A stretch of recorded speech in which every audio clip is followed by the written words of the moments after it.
সারা দেশে হিমেল হাওয়ায় জেঁকে বসেছে শীত। হাড় কাঁপানো শীতে বিপর্যস্ত উত্তরাঞ্চলের জনজীবন। ভোগান্তিতে পড়েছে নিম্ন আয়ের মানুষ। পঞ্চগড়ে সকাল ৯টায় সর্বনিম্ন তাপমাত্রা রেকর্ড করা হয়েছে ৮.৮ ডিগ্রি সেলসিয়াস। মৃদু শৈত্যপ্রবাহের কারণে দুর্ভোগ বেড়েছে নিম্ন আয়ের মানুষের। মেহেরপুরে তাপমাত্রা কিছুটা বৃদ্ধি পেলেও কমেনি শীতের তীব্রতা। ব্যাহত হচ্ছে স্বাভাবিক চলাচল। প্রয়োজন ছাড়া অনেকেই সকালে ঘর থেকে বের হচ্ছেন না। কুয়াশার কারণে হেডলাইট জ্বালিয়ে যানবাহন চলাচল করছে।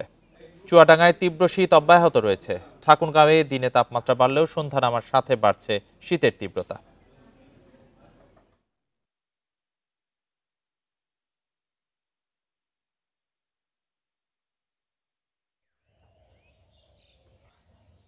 শীতে চলাচল অসুবিধে, মানুষজনের অসুবিধে। রোদ ঠিক মতো উঠছে না, রোদ তাপমাত্রা নেই, রোদ যা উঠছে রোদের কোনো তাপ নেই। আজ 10-12 দিনের মধ্যে কনকনে শীত, হাতটা টাটি যাইছে, মাঝে মাঝে কষা।